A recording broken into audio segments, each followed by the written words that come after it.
जरूर यहाँ मंडी और शैतान का फितना कहानी का एक विस्तृत रूप दिया गया है। विस्तारित कहानी। मंडी एक शांत और सुशील लड़की अपने परिवार और धर्म के प्रति समर्पित थी। उसकी शादी हमजा से तय हुई, जो एक नेक और ईमानदार युवक था। मंडी को लगा कि उसे एक आदर्श जीवन साथी मिला है। शादी की तैयारियां पूरे जोरों पर थीं और दोनों परिवार खुश थे। लेकिन शैतान ने उनके सुखद भविष्य को बिगाड़ने का फैसला किया। उसने मंडी के मन में संदेह के बीज बोने शुरू किए। शैतान का पहला वार। शादी से कुछ दिन पहले मंडी को अजीब विचार आने लगे। क्या हमजा वास्तव में मेरे लिए सही है? क्या मैं शादी के बाद खुश रह पाऊंगी? क्या ये फैसला मेरे जीवन की सबसे बड़ी गलती तो नहीं? ये सवाल उसके मन में घूमते रहे, जिससे वो बेचैन हो गई। उसने अपनी सबसे अच्छी दोस्त से अपनी चिंताएं साझा कीं। उसकी दोस्त ने अनजाने में शैतान के खेल को और बढ़ा दिया। एक बार और सोच लो, कहीं बाद में पछताना न पड़े। इस टिप्पणी ने मंडी के संदेह को और गहरा कर दिया। शैतान का दूसरा वार। उसी रात मंडी को एक पुराने दोस्त का संदेश मिला।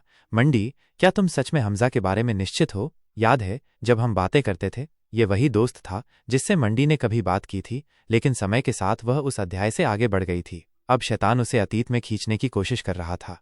मंडी भ्रमित हो गई। वो अपने फैसले पर सवाल उठाने लगी। उसे लगा कि शायद उसने जल्दबाजी में फैसला कर लिया है। अल्लाह की मदद।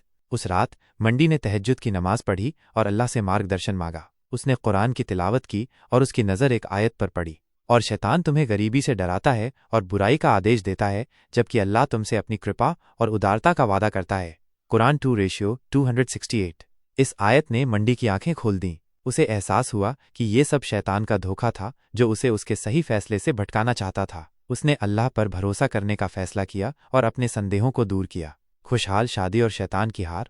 शादी का दिन आया और मंडी ने आत्मविश्वास और भरोसे के साथ हमजा का हाथ थामा। वो जानती थी कि जब कोई व्यक्ति नेक इरादे रखता है और अल्लाह पर भरोसा करता है, तो शैतान की कोई भी चाल सफल नहीं होती है। मंडी और हमजा की शादी खुशी खुशी संपन्न हुई। उन्होंने एक खुशहाल जीवन जिया और शैतान अपने प्रयास में विफल रहा। मंडी ने सीखा कि विश्वास और प्रार्थना की शक्ति शैतान के किसी भी प्रलोभन से अधिक मजबूत होती है।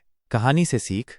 शैतान हमेशा नेक इरादों में संदेह और प्रलोभन पैदा करने की कोशिश करता है। अल्लाह पर भरोसा और प्रार्थना शैतान की चालों से बचा सकती है। कुरान और धार्मिक शिक्षाएं मार्गदर्शन और शक्ति प्रदान करती हैं। अच्छे दोस्त और परिवार का समर्थन मुश्किल समय में मदद कर सकता है। नेक इरादे और ईश्वर में विश्वास शैतान के किसी भी प्रलोभन से अधिक मजबूत होते हैं।